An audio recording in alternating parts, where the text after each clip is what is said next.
வெறும் 6ஆம் வகுப்பு வரை மட்டுமே படித்தவர். சுமார் 1000 கோடி ரூபாய் சொத்துக்கு அதிபதி. தமிழக சட்டப்பேரவை தேர்தலில் பணக்கார வேட்பாளராக அறியப்படும் லீமா ரோஸின் பின்னணி என்ன? லாட்டரி மன்னன் என அழைக்கப்படும் சாண்டியாகோ மார்ட்டினின் மனைவிதான் லீமா ரோஸ். 2013 போலி பத்திரங்களை தயார் செய்த குற்றச்சாட்டில் கைதானதை தொடர்ந்து லீமா ரோஸ் இந்திய ஜனநாயக கட்சியில் இணைந்தார்.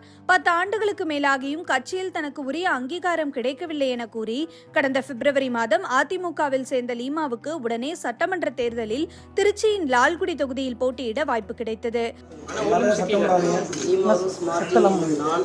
தமிழ்நாடு சட்டமன்ற பேரவையில் 1967 ராமநாதபுரம் மாவட்டத்தில் பிறந்த லீமா ரோஸ் 6ஆம் வகுப்பு வரை மட்டுமே படித்திருப்பதாக தனது வேட்புமனுவில் குறிப்பிட்டுள்ளார். மார்ட்டின் குழும நிறுவனத்தின் இயக்குநராக இருக்கும் இவர் மார்ட்டின் அறக்கட்டளையின் நிர்வாக அறங்காவலராகவும் பொறுப்பு வகிக்கிறார். இதை தாண்டி பல முக்கிய நிறுவனங்களில் பங்குதாரராகவும் அவர் செயல்படுகிறார். லீமா மீது 4 குற்றவியல் வழக்குகளும் நிலுவையில் உள்ளன. வேட்புமனுவில் குறிப்பிட்டுள்ள தகவலின்படி லீமாவசம் சுமார் 140 கோடி அசையும் சொத்துக்களும் சுமார் 910 கோடி அசையா சொத்துக்களும் இருக்கின்றன.